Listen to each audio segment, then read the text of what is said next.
오늘 우리에게 주신 하나님의 말씀은 로마서 15장 1절에서 7절의 말씀, 신약성경 259면입니다.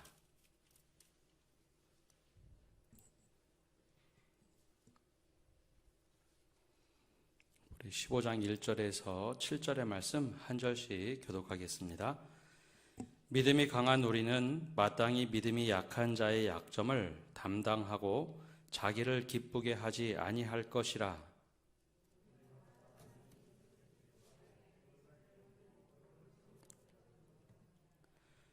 그리스도께서 자기를 기쁘게 하지 아니하셨나니 기록된 바 주를 비방하는 자들의 비방이 내게 미쳤나이다 함과 같으니라.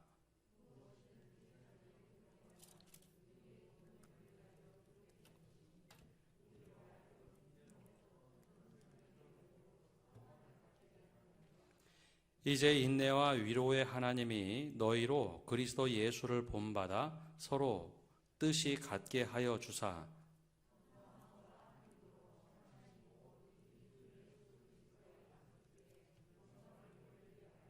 함께 읽겠습니다. 그러므로 그리스도께서 우리를 받아 하나님께 영광을 돌리심과 같이 너희도 서로 받으라. 아멘. 오늘 이 밤에도 하나님의 은혜가 우리와 함께하기를 축복합니다. 오늘은 사순절 첫날인 우리 제2수요일이라는 불리는 날입니다. 원래 이스라엘 백성들이 이 절기가 되면 예배를 드립니다. 우리와 다른 피제사를 드리죠. 그리고 나면 손에 재가 남습니다. 땅 위에 제단에 이 재들이 남죠. 그러면 그 재를 손으로 집어서 공중에 뿌렸습니다. 그러면서 내 죄를 사해 주신 주님 감사합니다. 그 고백을 드리면서 하나님께 회개를 했죠. 그래서 제2 수요일이라는 것은 죄의 수요일이 아니라 이 먼지와 같은 재를 말합니다. 그것을 뿌리면서 우리를 위해서 고난을 받으신 주님, 우리가 그렇게 살겠습니다 라고 고백하며 사순절을 시작하는 날이 제2 수요일이라고 부릅니다. 그래서 어떤 교회의 전통들을 보면 이마에 제 회색으로 십자가 모양을 그려주는 교회들도 있습니다. 그래서 오늘만큼은 우리가 주님의 고난을 묵상하면서 시작하자. 그래서 우리가 사순절 이 40일 동안 주님의 고난 또 삶을 묵상하면서 다시 한번 우리의 신앙을 가다듬고 또 우리가 예수님 닮아서 살겠습니다 다짐하는 이 사순절 바로 제2수요일 출발하시기를 바랍니다. 지난주에 나눴던 말씀을 함께 오늘 시작하겠습니다.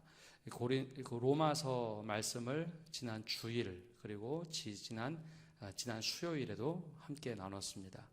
지난 수요일에는 로마서 14장 1절에서 11절까지 나눴고 지난주에는 그 이후에 말씀을 나눴습니다. 교회 안에 갈등이 있었을 때 특별히 유대인 그리스도인과 이방인 그리스도인들의 갈등이 있을 때 사도 바울은 권면을 합니다. 우리가 서로 비난하지 말자. 서로를 인정해 주자. 그러면서 이 비난에 대한 것을 어떻게 극복할 것인가, 그리고 단지 비난만 하지 않고 존중해 주면 이 문제가 해결될 것인가, 그것을 좀 더 넘어서 우리는 어떤 가치 기준을 두고 살 것인가, 그 이야기를 14장 후반부에 이야기합니다. 그것이 하나님의 나라는 먹고 마시는 것이 아니라 성령 안에서 의와 평강과 희락이라 라고 강조를 합니다. 우리가 하나님의 나라를 살아간다는 것은 내 의, 내가 원하는 평강, 내가 원하는 기쁨을 살아가는 것이 아니라 하나님의 의를 이루고, 즉 하나님 앞에서 신의를 지키고 또 우리가 함께 누리는 평강, 내 평강만 추구하는 것이 아니라 이것이 나에게도 평강이고 이웃에게도 평강이 있는 삶, 그리고 더 나아가서 의와 평강이 온전히 이루어지되 기쁨이 우리가 함께 누리는 삶을 살아가는 것이 바로 하나님의 나라다. 이것을 사도 바울은 강조를 하고 있습니다. 만약에 이것이 깨진다면 하나님의 사업을 막는 걸림돌이 될 수 있으니 우리가 하나님의 나라를 살아가되 성령 안에서 의와 평강과 희락을 지키며 살아가자라고 권면을 하고 있습니다. 그래 이것을 통해서 그냥 우리끼리 행복하다, 그것을 누리는 하나님의 나라를 확 만들어서 우리끼리 사는 것이 아니라 이것을 통해서 하나님 나라를 증거하고 복음을 증거하는 것. 그래서 하나님의 의가 여기 있습니다. 하나님의 평강이 여기 있습니다. 그리고 우리의 기쁨이 여기 있습니다. 바로 하나님의 복음을 증거하며 살자.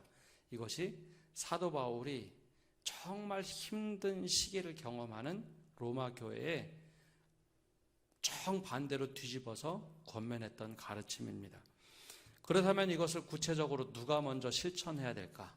바울은 15장 앞절에 이것을 이야기하고 있습니다. 교회 안에 이 갈등이 생기면 누가 먼저 손을 내밀어야 할까요? 그리고 사도 바울은 사도로서 누구 편을 들어주는 것이 이 문제를 해결할 수 있다라고 얘기할 수 있을까요? 바울에게는 유대인의 피가 흐릅니다. 그래서 심정적으로는 유대인의 편에 설 수 있다라고 생각합니다.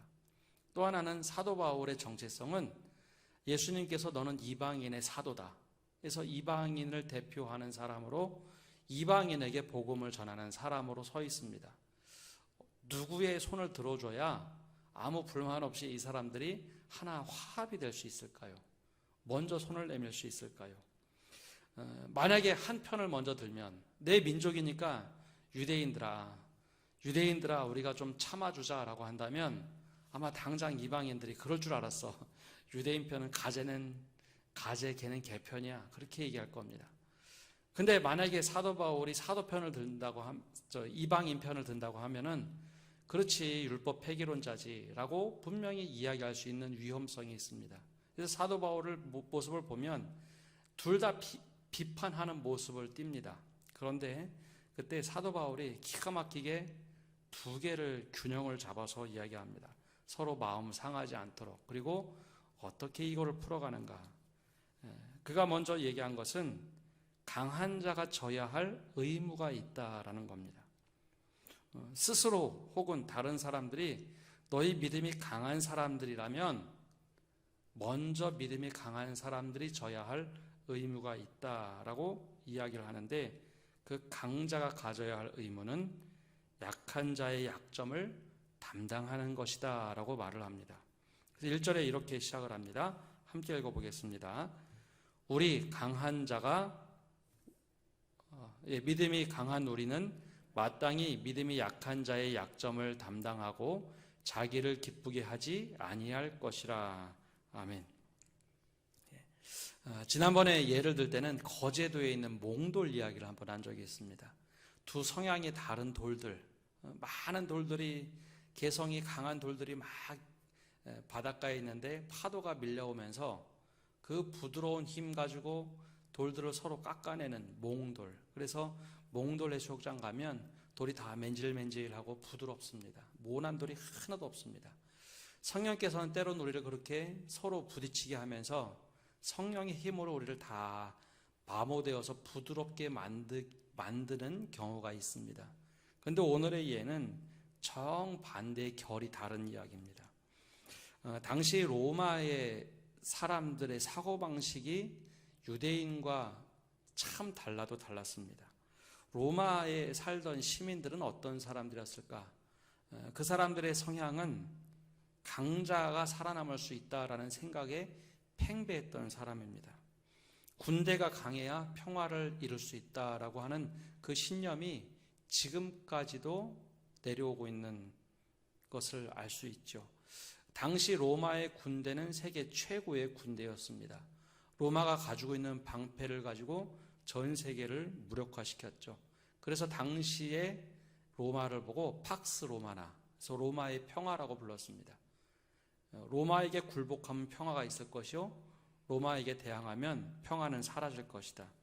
그래서 로마의 황제 아구스토가 만들어 놓은 규칙을 가지고 모두 다 평화라고 말을 했습니다. 따라서 로마에 살던 시민들은 정치, 경제, 군사력 모든 것에 대한 자부심이 대단한 사람들입니다. 근데 그들이 어느 날 예수를 믿고 교회에 왔습니다. 그러면 이 과거의 습관들을 다 버리고 신앙생활을 했을까요? 그렇지가 않죠. 원래 살던 습관들은 고스란히 가지고 있는 채 예수를 믿게 됐습니다. 그러면 교회 안에 살아남을 수 있는 사람이 누굴까요? 강자입니다. 그래서 더욱더 싸웠는지도 모르겠습니다.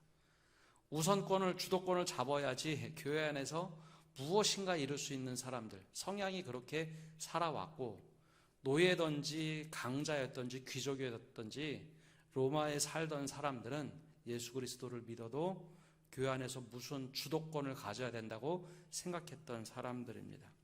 그래서 교회 안에서도 자연스럽게 이 갈등이 일어났습니다. 원래 유대인들이 복음을 전하고 예수 그리스도를 믿고 그렇게 복음을 전했지만 유대인들이 쫓겨나고 5년이 지난 뒤에는 로마인들이 주도권을 잡은 교회가 되어버렸죠. 그러다 보니 평화라는 것도 예수님이 말씀하신 평화와 상관없이 원래 그들이 알고 있는 평화라는 것이 있었습니다. 팍스 로마나, 팍스라는 단어의 평화인데요, 힘으로 만들어내는 평화입니다. 그런데 예수님께서는 말씀하실 때, 또 예수님을 믿는다고 할 때 예수님의 가르침을 따라 살아야 하는데, 예수님이 말씀하신 평화는 이것과 너무나 달랐습니다. 근데 믿는 것 따로, 아는 것 따로, 행동하는 것이 달랐던 것이죠. 이것이 이제 괴리감이 생겼습니다. 예수님이 말씀하신 것은 전혀 달랐습니다. 연약하게 십자가에 달려 죽으신 분, 그리고 막힌 담을 죽음으로 허시고 평화다라고 말씀하신 분이었습니다. 달라도 너무 다르죠? 군대가 이루어가는 평화, 내가 굴복해서 만들어내는 평화가 맞다고 생각하는 사람들에게 예수님은 아니다, 내가 십자가를 통해서 막힌 담을 허물고 평화가 이루어나는 것이 샬롬이 맞다라고 말씀하시는 분입니다.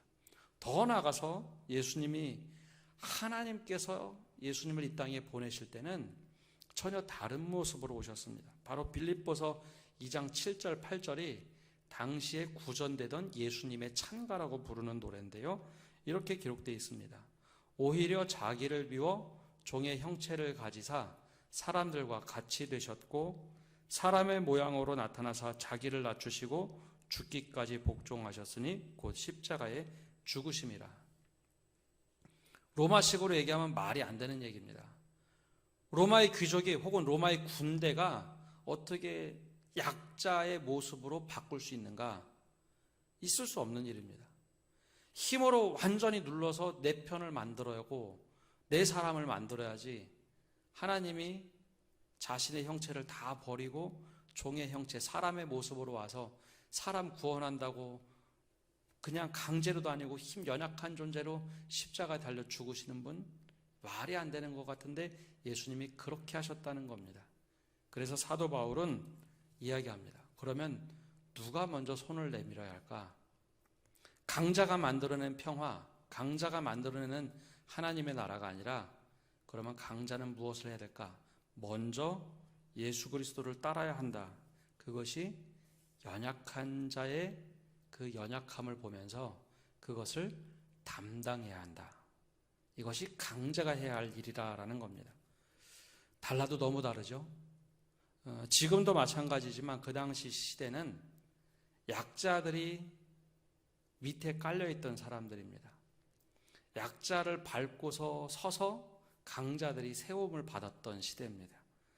그래서 그것이 너무나 당연한데 예수님께서 가르치신 가르침도 너무 달랐습니다.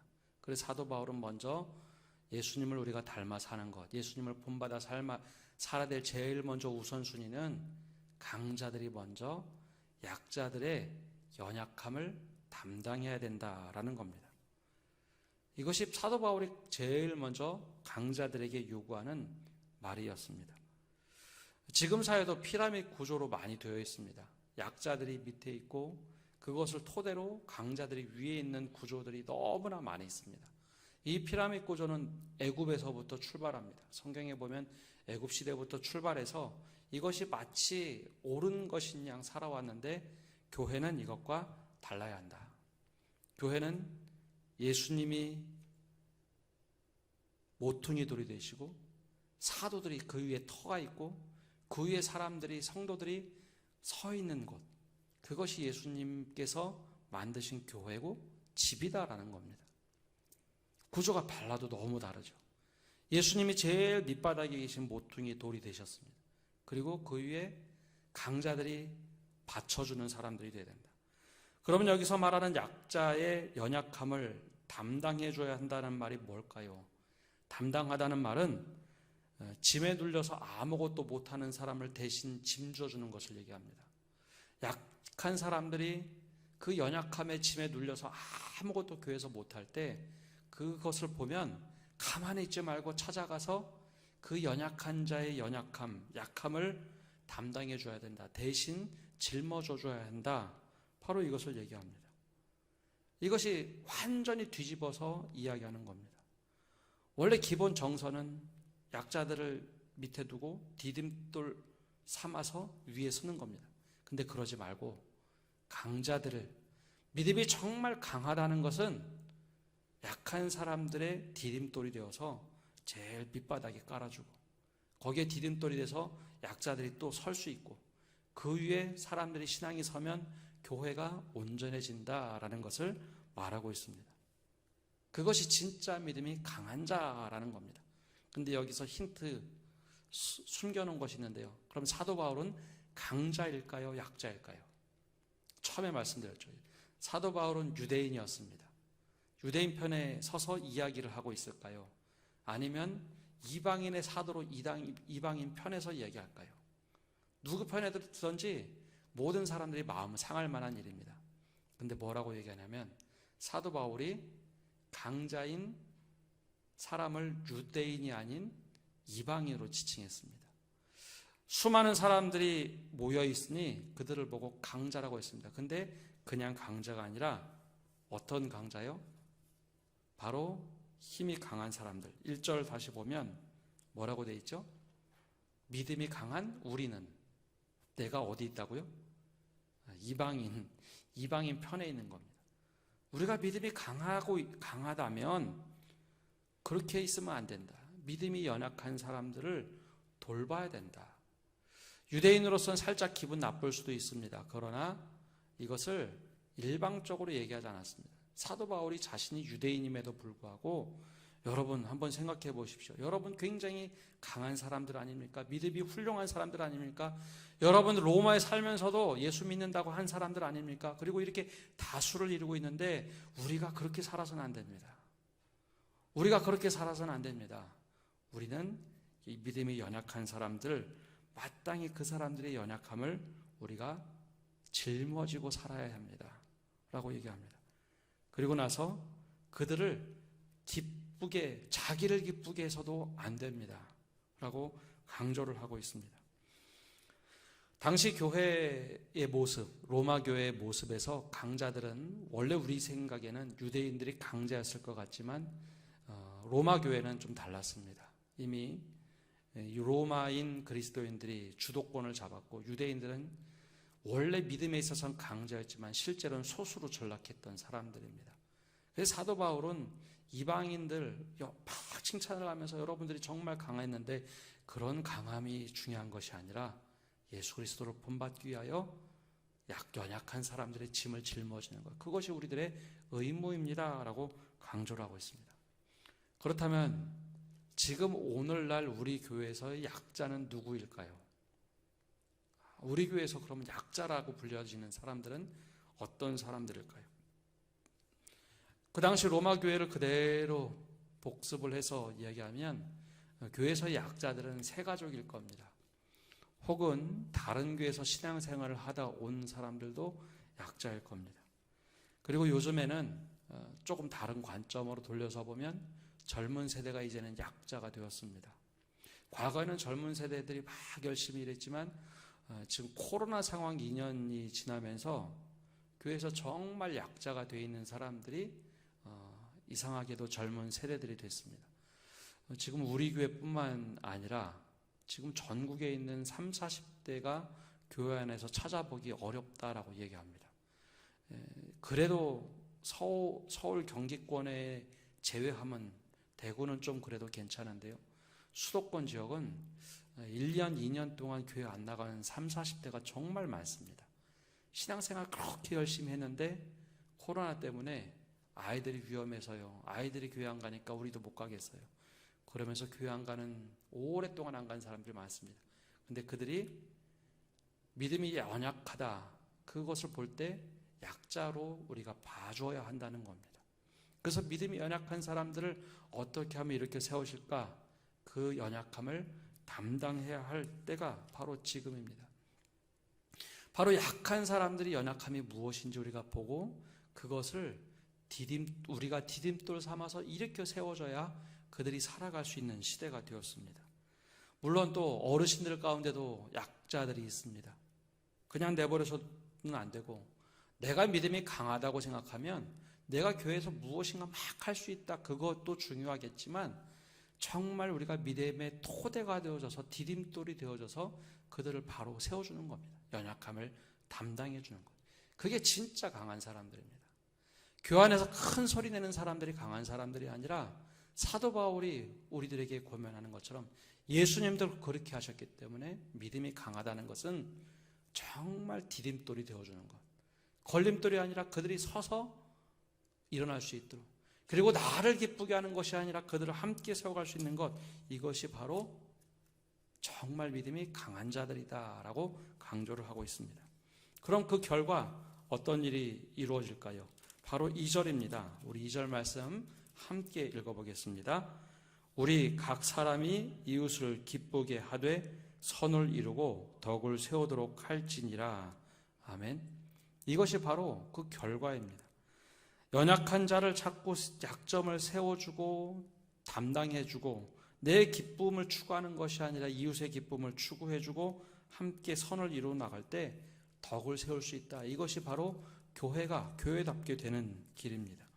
사도 바울은 이것이 선순환되어야 될 때 정말 강자들의 모습에서 이 출발이 되어야 된다라고 권면을 하고 있습니다. 바로 이게 우리 모습이 되어야 합니다.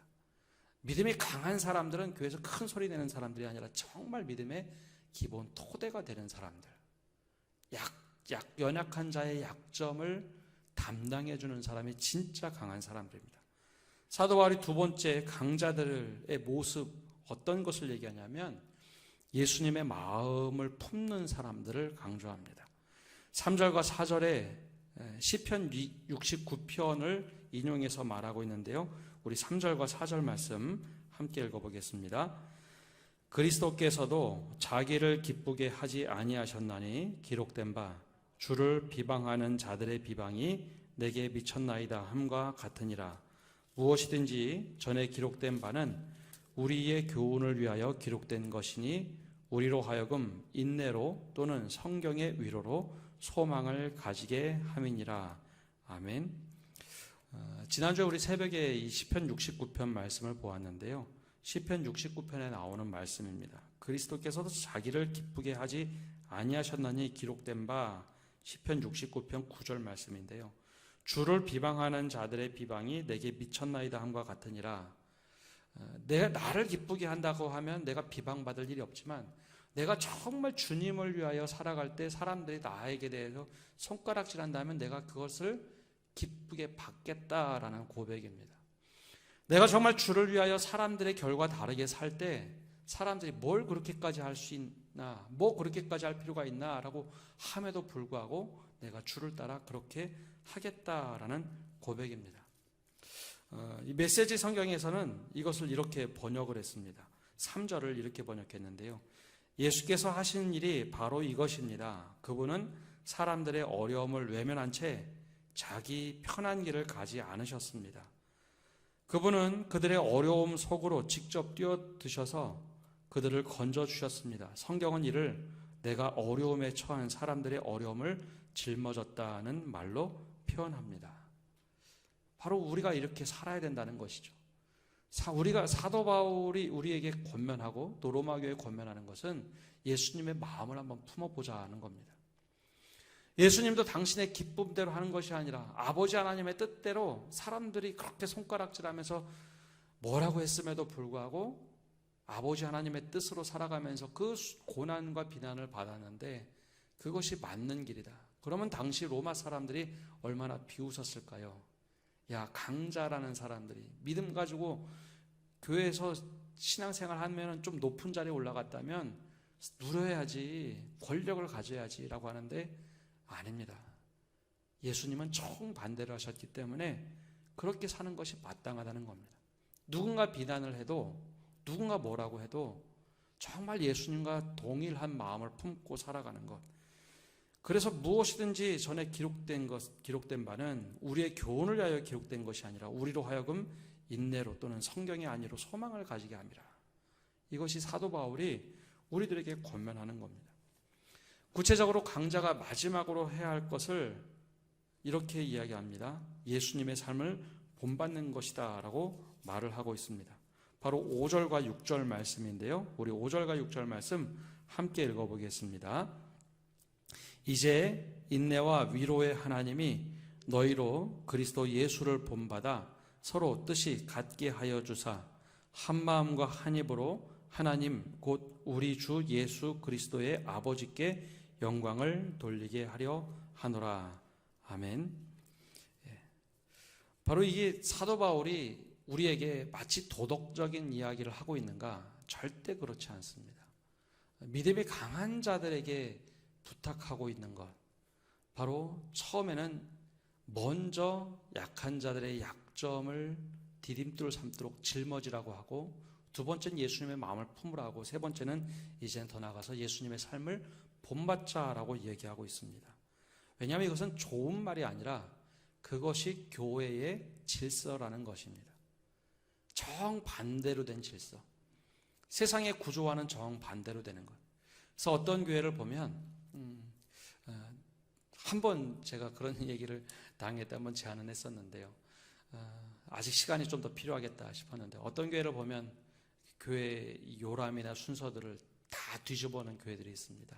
성도들의 이름을 제일 위에 두고 그 다음에 서리집사, 그 다음에 권사, 안수집사, 장로, 제일 밑에 목회자를 두는 교회도 봤습니다. 홈페이지에도 그렇게 두는 모습을 봤습니다. 그래서 담임 목사님 한번 얼굴 찾아보려면 저 밑바닥에 한참 홈페이지 내려야지만 보이는 교회를 본 적이 있습니다. 그 교회가 무엇을 얘기하고 싶은가 하는 것을 홈페이지 속에 다 담아낸 것을 한번 본 적이 있죠. 교회는 이런 곳이라는 겁니다. 예수 그리스도를 본받아 사는 것. 그래서 사도 바울이 로마서 5장 1절에 먼저 강조한 것이 있습니다. 그럼 이것이 왜 중요한 것인가? 왜 우리가 이렇게 해야 되는가? 바로 5장 1절과 2절에 모든 로마서의 큰 대주제를 또 하나 이야기하고 있는데요. 우리 함께 읽어보겠습니다. 5장 1절과 2절입니다. 그러므로 우리가 믿음으로 의롭다 하심을 받았으니 우리 주 예수 그리스도로 말미암아 하나님과 화평을 누리자. 또한 그로 말미암아 우리가 믿음으로 서 있는 이 은혜에 들어감을 얻었으며 하나님께 영광을 바라고 즐거워하느니라. 아멘. 보통 로마서의 주제 그러면 의인은 믿음으로 말미암아 살리라 함과 같으니라, 이신득의를 강조합니다. 근데 최근에 많은 신학자들은 그것도 대단히 중요했지만 더 중요한 가치는 하나님과 화평을 누리는 삶이 아니냐, 사도 바울이 이것을 얘기하고 싶은 것 아닌가라고 이야기를 합니다. 왜냐하면 너무 오랫동안 우리는 구원받는 것에 초점을 받다 보니 삶이 사라졌습니다. 그런 생각 혹시 안 해보셨나요? 구원에만 초점을 두면, 죽어서 가는 천국에만 초점을 두면 이 땅에서 대충 살아도 되는 삶이 너무나 많습니다. 죽기 전에 예수 믿는다고 하면 되지. 내가 아무리 죄를 져도 내가 회개만 하면 되지.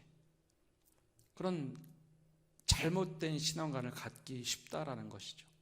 근데 구원에 이른 그 이후 믿음으로 의롭다 하심을 받았으면 더 중요한 삶이 있는데, 하나님과 화평을 누리는 삶이라는 겁니다. 하나님과 화평을 누리는 것. 그러면 하나님과 화평을 누리기 위해서 무엇이 필요한가? 그래서 로마서 5장 2절에 보면 믿음으로 우리가 서 있는 이 은혜에 들어감을 얻었으며 하나님의 영광을 바라고 즐거워하느니라 라고 말합니다. 하나님의 영광에 들어가는 즐거움을 얻었다. 근데 오늘 6절에서 뭐라고 하냐면 한 마음과 한 입으로 하나님 곧 우리 주 예수 그리스도의 아버지께 영광을 돌리게 하려 하노라. 우리가 모두가 하나님 안에서 하나가 되고 한 입으로 주님께 영광을 돌리게 하는 삶이 그리스도를 본받는 삶이라는 겁니다. 그것이 뭘까요? 하나님과 화평하는 삶. 강자가 약자를 돌봐주며 약점을 돌봐주는 것, 그리고 디딤돌 삼는 것, 그것이 하나님과 화평을 누리는 삶입니다. 근데 이때 함정에 우리가 빠질 수 있어요. 반대입니다. 약자가 이것을 당연하게만 생각하면 안 됩니다. 간혹 이런 모습들이 생길 때가 있어요. 나는 교회에서 연약한 사람이니까 누가 나를 도와줘야지. 도움을 받고도 너무나 당연하게 생각합니다. 내가 도움받는 거 당연하지. 근데 이것은 잘못된 겁니다. 그래서 사도 바울이 뭐라고 얘기하는가 하면 그리스도 예수를 본받아 서로 뜻이 같게 하사 서로 함께하고 서로 같이 도와주는 것, 이것이 바른 믿음의 길이다라고 강조를 하고 있습니다. 여기서 강자가 약자를 도와줄 때 어떤 일이 벌어질까요? 믿음이 점점점 자라납니다. 저희들이 한 달에 한 번씩 목회자들이 모여서 토요일 날 회의를 합니다. 그럼 이런저런 요즘에 어떻게 살아가는가 이야기를 듣게 되는데, 초동부 진인교 목사님이 최근에 탁구를 배우기 시작했답니다. 저 탁구 배우는데 탁구장에 가서 처음에 코치한테 잠깐 배웠지만 요즘에는 어르신들하고 친다고 합니다. 근데 어르신들이 특화된 분들이 많다고 해요. 어떤 분들은 스매싱만 하는 분. 그래서 그분하고 치면 30분 내내 스매싱만 한답니다. 그러면 그거 열심히 받는 연습만 하고, 어떤 분은 커트만 한답니다. 그럼 커트만 1시간 내내 커트만 해서 그분하고 치면은 같이 커트만 배우고, 어떤 분은 드라이브만 친답니다. 그래서 자기가 너무 못 쳤는데 그거 받아줄 사람이 어른들끼리는 없다는 겁니다. 커트만 치는 분은 커트만 치기 때문에 상대방이 어른들끼리는 못 받아주는데, 젊은이가 오니까 다 받아줘서 그렇게 매일매일 치다 보니까 실력이 부쩍부쩍 늘고 있다. 실제로 운동을 하다 보면 다들 아시는 것처럼 강자하고 붙어야 그 실력이 부쩍부쩍 늘어갑니다. 믿음도 마찬가지입니다. 강한 사람이 약한 사람의 연약함을 보고 계속해서 북돋아 주어야지 믿음이 자라갑니다. 반대로 믿음이 연약한 자에게 있어서는 그 모습을 보고 배우고 따라가야 합니다. 그래서 내가 어느 날 강자의 모습에 딱 섰다고 생각했을 때, 나 이 정도면 믿음이 괜찮은 것 같아 라고 할 때 어떻게 될까요? 다시 약자들을 돌볼 줄 아는 사람이 되는 것. 이것이 선한 구조를 만들어가는 겁니다. 그것이 건강한 교회가 되고 건강한 모습을 이루어가는 교회가 되는 겁니다. 그래서 오늘 말씀 7절에 그러므로라고 하면서 이걸 집대성에서 이야기합니다. 한번 7절 말씀 함께 읽어보겠습니다. 그러므로 그리스도께서 우리를 받아 하나님께 영광을 돌리심과 같이 너희도 서로 받으라. 이것이 하나님께 영광을 돌리자 예수님도 우리 안에 너희 너무 잘하고 있다. 우리에게 영광을 돌리고 우리도 서로 그 영광을 받고 서로 칭찬하는 사람이 되자. 처음에 갈등이 문제가 되는 것이 아니라 갈등을 어떻게 해소하고 갈등을 어떻게 풀어내느냐가 가장 중요한 교회의 해결점입니다. 이것이 건강한 교회입니다. 교회 문제 없는 교회 없습니다. 모든 교회는 문제를 가지고 있습니다. 특별히 문제 없는 교회는 대체적으로 어떤 교회인가? 이단들이 문제가 없습니다. 이단은 문제 제기를 하면 쥐도 새도 모르게 사라지거나 출교당합니다. 모든 교회가 문제가 있습니다. 그런데 이 문제를 어떻게 지혜롭게 해결하느냐? 사도 바울은 오늘 우리들에게 권면을 합니다. 내 스스로 믿음이 강하다고 생각하는 것은 교회에서 호령하는 사람이 아닙니다. 정말 믿음이 강하다고 생각이 되면 믿음이 연약한 자의 약점을 짊어질 줄 아는 사람, 더 나아가서 예수님의 마음을 품고 그들을 동일하게 품을 수 있는 사람, 더 나아가서 예수님을 닮아서 행하는 사람, 그 약자는 끊임없이 공급받고 배만 떡떡 두드리고 만족하는 것이 아니라 서로 닮아가는 겁니다. 그래서 서로 영광을 돌리고 하나님 아버지께 영광을 돌리는 삶, 그럴 때 교회가 교회답게 되는 겁니다. 교회가 하나님 보시기에 괜찮은 교회가 되는 겁니다. 우리 안에 이 은혜가 넘치기를 바랍니다. 한번 돌아보십시오. 우리 안에 약한 사람들이 많습니다. 최근에 한 가지 걱정되는 것이 있습니다. 이제 바이러스 확산이 되다 보니 우리 교회 안에도 이제 확진자가 됐다는 이야기들이 종종 들려옵니다. 이제 이것이 이제 일상이 아마 3월, 4월 진행되고 될 텐데요. 지난주 당회에서도 저희들이 이것을 좀 논의를 했는데 아마 이것이 일상으로 되고 계속해서 확진자들이 나올 텐데요. 그때 지나치게 두려워하지 않으셨으면 합니다. 지금은 확진자라는 개념 옆에 왔다 갔다 큰일 났다라고 여기는 것이 아니라 마스크 제대로 잘 쓰시고 계시면 괜찮습니다.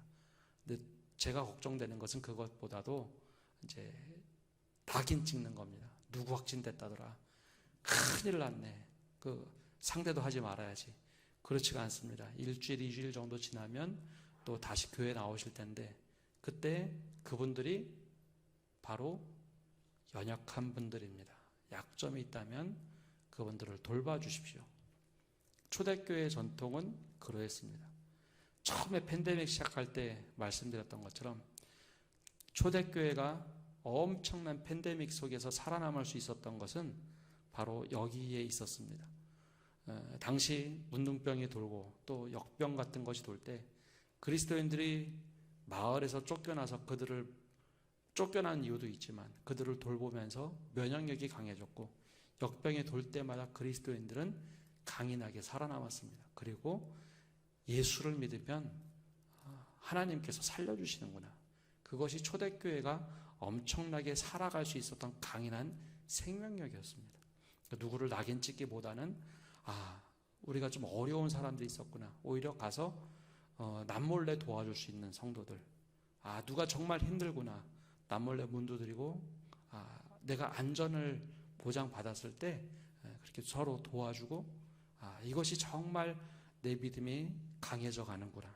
바로 그렇게 도와줄 수 있는 성도들이 되고 낙인을 넘어서 우리가 하나님께 영광 돌릴 수 있는 교회가 되시기를 간절히 바랍니다. 우리 함께 기도하겠습니다. 하나님, 오늘도 저희가 주님 앞에 나와 예배합니다. 또 기도를 드립니다. 초대교회에 그렇게 어려운 일들을 경험하면서 사도 바울이 눈물로 이 교회에 편지를 보내며 믿음이 강한 자들아, 믿음이 연약한 자들의 약점을 보듬고 디딤돌로 서달라고 권면했던 그 말씀을 우리가 듣고 실천하게 하여 주옵소서. 더 나아가서 예수 그리스도의 마음을 품고 우리가 그 마음을 헤아리며 살아갈 수 있도록 은혜 내려주시고 예수 그리스도를 본받아 살아갈 수 있는 저희들이 삶이 되도록 은혜 내려 주옵소서. 그래야 남의 약점이 보이고 그것이 나의 걸림돌이 되는 것이 아니라 오히려 내 신앙의 진보가 될 수 있도록 하나님 가서 디딤돌이 되게 하시고 오히려 내 믿음이 더욱더 성장할 수 있는 기회가 되도록 축복하여 주옵소서. 그래야 우리가 서로 축복하며 영광을 돌리고 하나님께 은혜를 받고 살아갈 수 있는 저희 모든 성도들 되도록 축복하여 주옵소서. 이 모든 말씀 예수님의 이름으로 기도합니다. 아멘.